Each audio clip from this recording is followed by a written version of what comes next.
Friends, welcome back to my channel. देखिए, कल आपका मैथमेटिक्स का पेपर है, तो उसके रिगार्डिंग एक बहुत ही इम्पोर्टेंट वीडियो ये है। आप इसको अच्छी तरह से देख के जाएं, आपको ज़रूर से इससे ज़रूर लाभ होगा।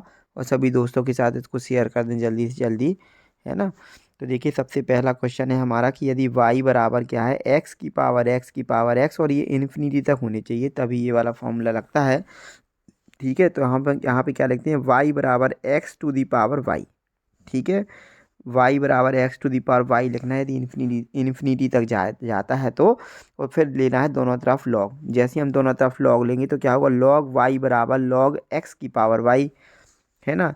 तो लॉग y बराबर, लॉग की प्रॉपर्टी होती है कि जो पावर में होता है वो मल्टीप्लाई में आ जाता है बगल में, तो क्या हो जाएगा y लॉग x। अब इसके बाद हमें कुछ नहीं करना, बस डिफ्रेंशिएशन कर देना है दोनों तरफ। तो लॉग y का डिफ्रेंशिएशन क्या होता है, 1/y, है ना। और x के रिस्पेक्ट में कर रहे हैं तो क्या आएगा, dy/dx बराबर क्या आएगा, इसमें प्रोडक्ट टू लगेगा।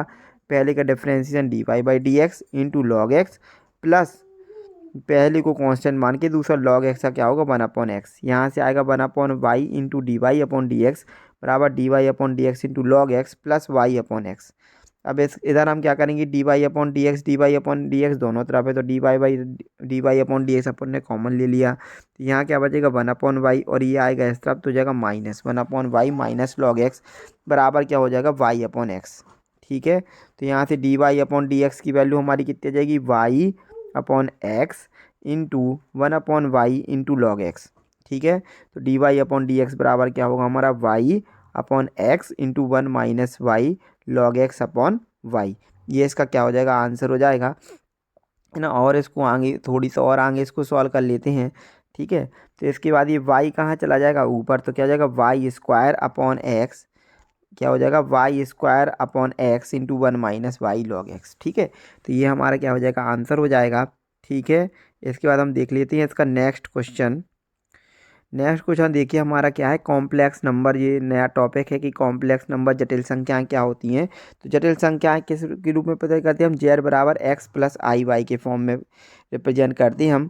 और यदि हम इसका निकालें मोड, तो मोड ऑफ z को हम r से रिप्रेजेंट करते हैं, मैग्नीट्यूड को। और कैसे निकालते हैं, √x² प्लस y²। कैसे निकालते हैं, √x² प्लस, ठीक है, √x² प्लस y²। ठीक है, इसके बाद देखिए, और थीटा बराबर क्या होगा, tan इनवर्स, थीटा बराबर हमारा क्या होगा, tan इनवर्स y/x। यदि हमें थीटा की एंगल की वैल्यू निकालनी होगी तो। और यदि हमें इसे कार्टेशियन फॉर्म में लिखना, कार्टेशियन रूप में, तो क्या होगा, z बराबर r into cos theta plus i sine theta होता है। ठीक है, इसके बाद एक इम्पोर्टेंट चीज़ है कि प्रतिलोम बहुत आता है एग्जामिनेशन में। तो प्रतिलोम अपन को याद रखना है, गुणात्मक प्रतिलोम। अगर आया 3 + 4i/4 - 5i का प्रतिलोम ज्ञात कीजिए। प्रतिलोम क्या कहलाता है, जहाँ पे दो का गुणा क्या हो, एक हो, तो वो कहलाते हैं प्रतिलोम। तो ये हमारा लिखा है, तो ये तो संख्या हो गई, इनटू माना कि हमने प्रतिलोम इसका क्या है, a + ib है। इन दोनों का मल्टीप्लाई होगा तो इसका प्रोडक्ट कितना होता है, 1, जब भी प्रतिलोम होता है। ठीक है, प्रतिलोम मतलब रेसिप्रोकल। जैसे 1, जैसे 2 है तो 2 इंटू क्या करेंगे, 1/2 बराबर क्या आ जाएगा, 1। ऐसे यहाँ पे हमने इसको माना, इंटू इसका a + ib से मल्टीप्लाई करेंगे तो कितना आएगा, 1 आएगा। ठीक है, तो a + ib बराबर क्या हो जाएगा हमारा 4, इसको यहाँ ले जाएंगे तो 4 - 5i/3 + 4i। ठीक है, इसके बाद कुछ नहीं करना है, इसका परिमेयकरण करना है। तो 4 - 5i/3 + 4i, 3 + 4i। अब 3 + 4i इधर पे, तो 3 - 4i, और 3 - 4i यहाँ पे 4 - 5i। ठीक है, उसके बाद देखो 4 के गुणा 3 में, तो 4 × 3 = 12, और 5 × 3 = 15, और 4 × 4 = 16। ठीक है, इधर देखो आप, 4 का 3 में तो आएगा 12। ठीक है, फिर 4 का इसमें करेंगे तो क्या आएगा, 4 × 4 = 16 आई। फिर इसका इसमें करेंगे तो कितना आएगा, -15 आई। और इसका इसमें करेंगे जब 5 आई और 4 आई का, तो 5 × 4 = 20, minus minus plus, 5 × 4 = 20 into i²। Upon में क्या हुआ, a² - b², तो 3² - 4i का स्क्वायर। ठीक है, तो यहाँ से कितना आएगा अपना, यहाँ से तो आ गया हमारा कितना, 12। ये 16 15 जुड़ के हो गए, माइनस का 31 आई। इसको और थोड़ी बड़ा कर देते हैं। ठीक है, देखो यहाँ से 12 आ गया, 16 और 15 को ऐड करेंगे तो -31 आई हो गया, प्लस 20 इंटू -1 अपॉन 3 × 3 = 9 हो गया, माइनस हो गया 4 × 4 = 16 इंटू i² की वैल्यू कितनी होती है, -1। ठीक है, तो इसको सॉल्व करेंगे तो कितना आएगा हमारा, इधर से देखो इधर से कितना आएगा हमारा 12 और माइनस का 20 तो आएगा माइनस का 8 माइनस का 31 आई बटी में क्या आएगा हमारा 25। ठीक है, इसमें से माइनस 1/25 कॉमन ले लेंगे तो क्या आएगा 8 + 3 आई 31 आई। ठीक है, तो ये हमारा गुणात्मक प्रतिलोम बहुत आता है, बहुत ही इंपॉर्टेंट है ये वाला क्वेश्चन। इस तरीके का जरूर से एग्जाम में आएगा, इसलिए आप जरूर से इसको अच्छे ढंग से देख लीजिए। ठीक है, इसके बाद नेक्स्ट हमारा है कि यदि हमें कुछ चीज़ें हैं इसकी सम्मिश्र संख्याओं की या जटिल संख्याओं की या कॉम्प्लेक्स नंबर की, वो हमें याद रहनी चाहिए। ठीक है, तो उसके रिगार्डिंग हम देखते हैं कि इसका कंजुगेट क्या होता है। संयुग्मी जब भी आएगा तो हम क्या करते हैं, यदि z = a + ib ये कोई एक कॉम्प्लेक्स नंबर है तो उसका संयुग्मी क्या होता है, बीच में माइनस a - ib उसका क्या होगा, संयुग्मी होगा। जैसे यहाँ पे z = 3 + 4i तो इसका संयुग्मी क्या होगा 3 - 4i। यदि ये -2 + 5i तो इसका संयुग्मी क्या होगा -2 और बीच में बस माइनस आता है तो -2 - 5i हो जाएगा, क्योंकि पहले माइनस तो था ही। उसके बाद सम्मिश्र संख्याओं का जब भी हम मान निकालते हैं तो हमने अभी अभी पढ़ा z = a + ib है तो इसका मॉडुलस क्या होगा r = mod of z √a² + b² होगा। ठीक है, जैसे इसमें हम देखें कि अगर हम 3 + 4i, यदि 3 + 4i का मॉडुलस निकालना तो क्या होगा 3 का स्क्वायर प्लस 4 का स्क्वायर, तो 9 + 16 √25 इसका क्या हो जाएगा हमारा 5। ठीक है, उसके बाद जैसे +3 - 4i तो 3 स्क्वायर प्लस -4 स्क्वायर हो जाएगा। 9 + 16 √25 = क्या हो जाएगा 5। ठीक है, अब समप्रेष संख्याओं के यदि हमें कोण निकालना है तो कैसे निकालते हैं हम, तब हम ऐसे निकालते हैं कि थीटा = क्या होता है tan इनवर्स b/a। ठीक है, 3 + 4i है तो tan इनवर्स क्या हो जाएगा 4/3 बराबर थीटा की वैल्यू ये आ जाएगी। फिर हमें ये देखना है कि ये प्लस है कि निगेटिव है, दोनों प्लस हैं तो 0 से 90 के बीच में रहेंगे। ठीक है, बाकी जैसे जैसे होते जाएंगे तो 0 से 90 से 180, 180 से 270, 270 360, जैसा जैसा हमने मैकेनिक्स में पढ़ा था बिल्कुल वही सेम ही चलता है। ठीक है, उसके बाद देखिए नेक्स्ट हमारा क्या है, उसके बाद देखिए अगला है हमारा एडिशन ऑफ कॉम्प्लेक्स नंबर। तो इसमें कुछ नहीं होता है, एक कॉन्स्टेंट रियल पार्ट का रियल पार्ट से इमेजनरी पार्ट का इमेजनरी पार्ट से डायरेक्ट ही ऐड कर लेते हैं। जैसे 4 + 3i और +5 + 6i है तो 4 + 5 हो जाएगा 9 प्लस क्या हो जाएगा 6 + 3 क्या हो जाएगा 9 + 9i इसका आंसर हो जाएगा। ठीक है, ऐसे ही सेम इसमें सब्ट्रैक्शन करते हैं। ठीक है, अब प्रोडक्ट में क्या करते हैं हम, प्रोडक्ट में क्या होता है, प्रोडक्ट जैसे यहाँ पे निकालना में a+ib और c+id का, तो कुछ नहीं करना, a और c का हो जाएगा, फिर a और id का हो जाएगा, i और bc का हो जाएगा, है ना, और ib और id का हो जाएगा साथ में। ठीक है, तो जैसे हम सिंपल करते हैं वैसे ही इसमें मल्टीप्लिकेशन करना रहता है। इसके बाद बहुत ही इंपॉर्टेंट है हमारे पास ये पार्शियल फ्रैक्शन, बहुत इंपॉर्टेंट टॉपिक है पार्शियल फ्रैक्शन। ठीक है, पार्शियल फ्रैक्शन एक बहुत ही इंपॉर्टेंट टॉपिक है, इसको और अपन देख लेते हैं।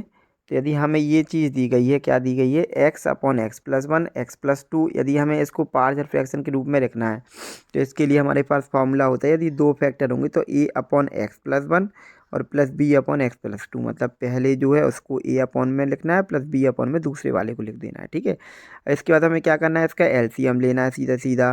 तो इसका एलसीएम लेंगे x + 1 x + 2, तो यहाँ पे a × x + 2 हो जाएगा प्लस b इंटू क्या हो जाएगा x + 1 हो जाएगा, अपन में x + 1 × x + 2 हो जाएगा। अब सिंपल सी बात है कि ये दोनों तो आपस में कट जाएंगे, इधर से क्या बचेगा x = a × x + 2 plus b × x + 1। अब हमें ऐसा मान रखना है जहाँ पे a की वैल्यू एक बार 0 हो जाए फिर दूसरी बार में b की वैल्यू 0 हो जाए। ठीक है, तो यदि यदि हम x = -2 पुट कर दें तो ये -2 + 2 0 हो जाएगा, तो a × 0 हो जाएगा, तो यहाँ से हमारी b की वैल्यू निकल आएगी। तो देखो x बराबर हमने क्या रखा है -2, तो a × -2 + 2 प्लस b × -2 + 1, इसको देखो। ठीक है, यहाँ से देखो -2 बराबर a × 0 प्लस b × क्या होगा -1 और -b बराबर -2, b की वैल्यू कितनी आ गई हमारी 2 आ गई इसकी। ठीक है, अब ऐसे ही अगर हम इस इक्वेशन को देखें, यदि x = -1 रख दें तो ये 0 हो जाएगा, तो a की वैल्यू निकल आएगी। तो सेम ऐसे ही करना है, समीकरण इस एक में हमें क्या करना है, अब x = -1 रखना है, तो -1 बराबर a × -1 + 2 प्लस b × -1 + 1। यहाँ से -1 बराबर a + b 0, a की वैल्यू कितनी होगी हमारी = -1। ठीक है, तो a और b का समीकरण में मान रख देंगे बस, तो एक बराबर हमारा कितना -1/x + 1 प्लस 2/x + 2, तो ये हमारा 2/x + 2 -1/x + 1 ये हमारा क्या हो गया आंसर हो गया। बहुत ही इंपॉर्टेंट है समृद्ध ये वाला पार्शियल फ्रैक्शन या हम इसको आंशिक भिन्न बोलते हैं। बहुत ही इंपॉर्टेंट टॉपिक, ज़रूर से एग्जाम में आने वाला है। ठीक है, उसके बाद देखिए नेक्स्ट हमारा ये वाला क्वेश्चन है। इसमें 3 कांस्टेंट है, चीज़ वही है 9/(x - 1) x+2 का होल स्क्वायर। जब भी एक सिंपल हो दूसरा स्क्वायर हो, तो जब भी हम लिखेंगे तो a/ इस पहली वाले को लिखते हैं, प्लस b/ इसको बिना घात का लिखते हैं, और प्लस c/ जो घात चढ़ी है वो लिख देते हैं। तो a/(x - 1) plus b/(x+2) plus c/(x+2) का होल स्क्वायर। ठीक है, इसके बाद हमें वही करना है कि हमें यहाँ पे क्या लेना है, एलसीएम लेना है। तो एलसीएम क्या आ जाएगा, x - 1 और x+2 का होल स्क्वायर आ जाएगा, है ना।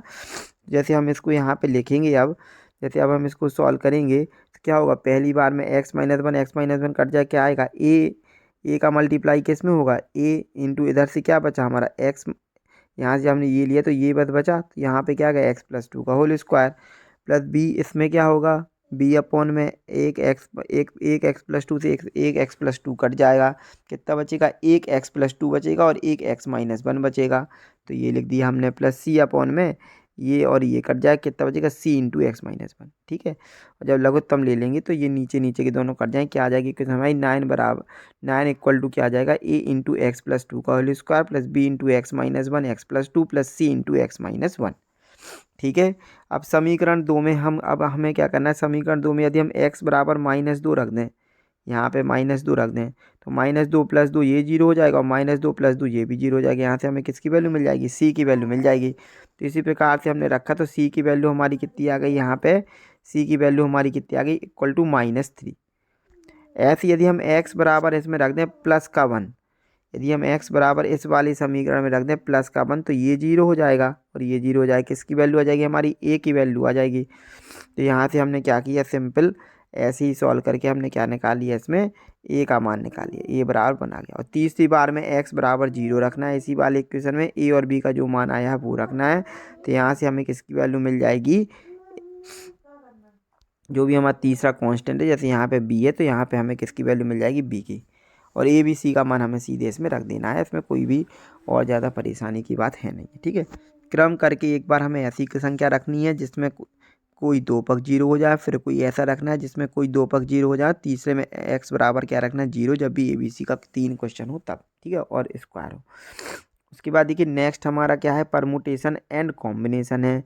परमुटेशन एंड कॉम्बिनेशन में हमें पता है कि NPR का फॉर्मूला हमारा क्या होता है, NPR का फॉर्मूला होता है हमारा n(n)(r)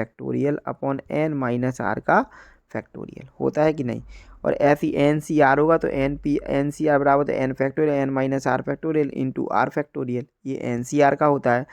तो अभी हमें सिंपल क्वेश्चन दिया गया कि यदि NP6 बराबर 20 NP4 हो तो n का मान ज्ञात करना है। तो हम सिंपल सा फॉर्मूला रख देते हैं, NP6 में अभी हमने क्या बताया, n फैक्टोरियल अपॉन n-6 का फैक्टोरियल बराबर 20 into n factorial upon n-4 का फैक्टोरियल, है ना। तो ये सबसे पहली तो बात ये है कि ये n फैक्टोरियल तो कट जाएगा, यहाँ से इसका पक्षांतर हो जाएगा, तो n-4 factorial upon n-6 factorial. अब n-4 है, अगर ये आगे बढ़ेगा तो क्या चल पड़ेगा, n-4 n- पे से 10 होता, 10 के बाद 9 होता, 8 होता, एक एक कम होती जाती। ऐसे n-4 होगा पहले, फिर n-5 होगा, फिर n-6 का फैक्टोरियल होगा अपन n-6 का फैक्टोरियल होगा। तो ये और ये तो कट गए, क्या बचा, n-4 n-5 बराबर 20। अब इसी को हमें सॉल्व करना है आगे, n-1 n-4 n-5, तो इसको हम सॉल्व करेंगे तो क्या होगा, n का n से तो n² -5 गैस में तो 5n -4 गैस में तो 4n, और 4 और 5 का 7 में तो 4 पंचा 20। ठीक है बराबर 20। तो n² -9n प्लस 20 बराबर 20, और n² -9 बराबर 20 - 20, तो ये तो कट गया। तो n² -9 बराबर 0 बचा, n इधर से कॉमन लिए तो क्या है, n -9 बराबर 0, n की वैल्यू आ गई 0 और 9, 0 हो नहीं सकती, तो n की वैल्यू कितनी हो जाएगी हमारी 9। बहुत ही इंपॉर्टेंट क्वेश्चन है ये वाला, ज़रूर से इसको आप 2 बार देख लें। ठीक है, इसके बाद हम चलते हैं नेक्स्ट पे। नेक्स्ट हमारा क्या है कि यदि 21CR बराबर 21CR प्लस 3 है तो RC6 का मान ज्ञात कीजिए। तो हमें पता है कि 21CR बराबर 21CR13 है। तो एक को फॉर्मूला याद रखना है इस केस में कि NCR बराबर क्या होता है, NCn-R। ये फॉर्मूला बिल्कुल नहीं भूलना है, ये वाला, इसमें यही वाला लगना है। तो यहाँ पे देखो 21C 21-R लिख सकते हैं हम इसको, NCn-R, तो 21C 21-R बराबर 21C r+3। अब ये बराबर है c बराबर है तो क्या होगा 21 माइनस r बराबर क्या होगा r+3। यहाँ से हम क्या करेंगे पक्षांतर करके यहाँ से r की वैल्यू निकाल लेंगे। तो r की वैल्यू कितनी आ गई हमारी 9। और ऐसे हमें rc6 निकालना है, मतलब क्या निकालना है nc6। यहाँ से हम nc6 निकाल लेते हैं। तो nc6 निकालने के लिए फिर हमें कुछ नहीं करना, 9 factorial upon 9 minus 6 factorial into 6 factorial. इसको सॉल्व कर लेना है तो आंसर कितना जाएगा इसका 84। 9 into 8 into 7 into 6 factorial upon 3 factorial into 6 factorial. तो 6 फैक्टोरियल से इस 6 फैक्टोरियल से 6 फैक्टोरियल 6 फैक्टोरियल कट गया। और इसको सॉल्व करेंगे तो कितना जाएगा हमारा 84। ठीक है। सिमिलरली हमें यही वाला इसका ऐसे हमें ये वाला करना है। ठीक है। इसके बाद हम देख लेते इसी प्रकार ये वाला क्वेश्चन करना है। अब हम देख लेते हैं अगला कि इंडिया शब्द के अक्षरों का प्रयोग कर कुल कितने शब्द बनाए जा सकते हैं। तो इंडिया शब्द का प्रयोग करके टोटल कितने शब्द हैं इसमें, टोटल इसमें कितने हैं 5। तो ऊपर लेंगे 5 फैक्टोरियल अपन जितनी रिपीटेशन है अपन में उतने का फैक्टोरियल। तो आई 2 बार आ रहा है तो अपन क्या आ जाएगा 2 फैक्टोरियल। इसको सॉल्व कर लेंगे तो क्या आएगा हमारा 60। ठीक है। ऐसे इंडिपेंडेंट शब्द में टोटल शब्द कितने हैं 11। तो ऊपर क्या आ जाएगा 11 फैक्टोरियल है ना। और नीचे क्या आ जाएगा जो भी रिपीटेटिंग वर्ड है उन सबको लिख देना है नीचे। ठीक है। वो सब कहाँ जाएंगे हमारे नीचे जितने भी रिपीटेटिंग शब्द हैं। जैसे आई है ना, आई है ना, फिर एन है। तो आई कितनी बार आ रहा है, आई तो एक ही बार आ रहा है। उसके बाद और देख लीजिए ई कितनी बार आ रहा है 2 बार। तो 2 फैक्टोरियल आएगा है ना। इंटू इंटू और भी सब देख लिए एन कितनी बार आ रहा है 3 बार। तो क्या आ जाएगा 3 फैक्टोरियल आ जाएगा है ना। डी कितनी बार आ रहा इंडिपेंडेंट में डी कितनी बार आ रहा 2 बार। तो 2 फैक्टोरियल हो जाएगा है ना। तो जितनी बार भी रिपीट होते हैं शब्द अपॉन में वही आता है, यदि सिंपल से आया अपने पास ये वाला क्वेश्चन तो। ठीक है। उसके बाद नेक्स्ट देख लीजिए। नेक्स्ट है हमारी कि बाइनोमियल थ्योरम क्या कहलाती है। तो यदि एक प्रमेय जिसको a+b तरीके के समीकरण में का प्रसार करने के लिए उपयोग किया जाता है उसको बाइनोमियल थ्योरम कहते हैं। इसके लिए सिंपल से याद है a+b की घात n बराबर होता है सिग्मा r बराबर 0 से n NCR an minus r br। a की पावर कितनी है n minus r into b की पावर कितनी है r। अब ये सब तो ठीक है, आपको सबसे इम्पोर्टेंट याद रखना है ये वाला चीज़ कि यदि r एट टर्म में हमारा TR+1 तो उसका क्या होता है NCR an minus r br। ठीक है। यह सूत्र किसी भी पद को निकालने के लिए सीधे प्रयोग किया जाता है, सिर्फ मध्य पद आएगा तो। ठीक है। इसके रिगार्डिंग क्वेश्चन देख लेते हैं हम ये वाला कि यदि 3x माइनस x³ 6 की पावर 10 के प्रसार में मध्य पद ज्ञात करना है। सबसे पहले तो मध्य पद निकालने के लिए ये देखना सम है कि विषम। यहाँ सम घात है तो n/2+1 सूत्र होता है तो 10/2+1 हो जाएगा। तो 2 पंचे 10 और 5 + 1 क्या आ जाएगा छठवां पद। मतलब हमारा जो भी पद आएगा वो किसकी वैल्यू होगी हमारी, जो भी वैल्यू ऊपर घात के बाद हमें n/2+1 करेंगे इसके केस में, इवन के केस में तो r+1 बराबर क्या हो जाएगा हमारा 6। मतलब यहाँ से r की वैल्यू हमारी कितनी आएगी 6 - 1 बराबर 5। अब r की वैल्यू आ गई हमारी 5 और a की वैल्यू हमारी कितनी है 3x और b की वैल्यू हमारी कितनी है -x³/6। तो इसके लिए हमने बताया अभी TR+1 का फॉर्मूला हमेशा याद रखना है क्या होता है NCR an minus r into BR। तो यहाँ से n की वैल्यू कितनी है हमारी 10 दिख रहा है ऊपर 10 है। r की वैल्यू कितनी है 5 है ना। a की जगह पे 3x इंटू n की जगह पे 10 माइनस और r की जगह पे 5 इंटू -x³ की पावर कितनी जाएगी 5। इसको हमें सॉल्व कर लेना है, यही हमारा आंसर होगा 10 factorial upon 10 - 5 factorial into 5 factorial 3x की पावर 5 इंटू -x की पावर 15 अपॉन 6 की पावर कितनी जाएगी 5। ठीक है। इसके बाद हम इसको और आगे सॉल्व करेंगे तो जो भी हमारा आंसर आएगा कैलसी से हम भी सॉल्व कर सकते हैं आराम से है ना। मतलब मध्य पद ज्ञात ऐसे ही करना है। उसके बाद यदि कोई ऑड आ गया तो कैसे ज्ञात करेंगे। ऑड के लिए क्या होते हैं मध्य पद n+1/2 और n+3/2 होता है। तो यहाँ पे n जब भी ऑड होगा तब कैसे निकालेंगे 9+1/2 और 9+3/2 दो मध्य पद होंगे। ठीक है। तो कौन सा होगा 5वां पद और 6वां पद। तो 5वें पद के लिए r की वैल्यू कितनी होगी r+1 बराबर 5 है तो r बराबर 4 हो जाएगा। तो इस फॉर्म में हम क्या लिख देंगे r बराबर हम क्या लिख देंगे 4 लिख देंगे है ना। और n बराबर तो हमारा 9 है ही, उसमें कोई दिक्कत है नहीं है। तो सीधा से यही फॉर्मूला लगा देना है कि NC4 a की पावर n - 9 - 4 इंटू B4 और इसको सॉल्व कर लेना है x के टर्म में। तो एक पद ये आ जाएगा और दूसरा पद निकालना है तो वही छठवां पद के लिए आर की वैल्यू कितनी हो जाएगी हमारी 5, है ना। तो यहाँ से T R plus N C R A N minus R into B R कर देंगे, ठीक है। तो इधर से ये वैल्यू आ जाएगी। तो यहाँ से इसको सॉल्व करके हम ये वाली वैल्यू निकाल सकते हैं, ठीक है। तो परमुटेशन और कॉम्बिनेशन के फैक्टोरियल को सॉल्व करना कोई बड़ी बात नहीं है, वो आपको बनता है। जैसे 10 फैक्टोरियल निकाल 10 into 9 into 8 into 7 into 6 into 5 into 4 into 3 into 2 into 1, जहाँ शुरू हुआ वहाँ से 1 तक चलती हैं, ठीक है।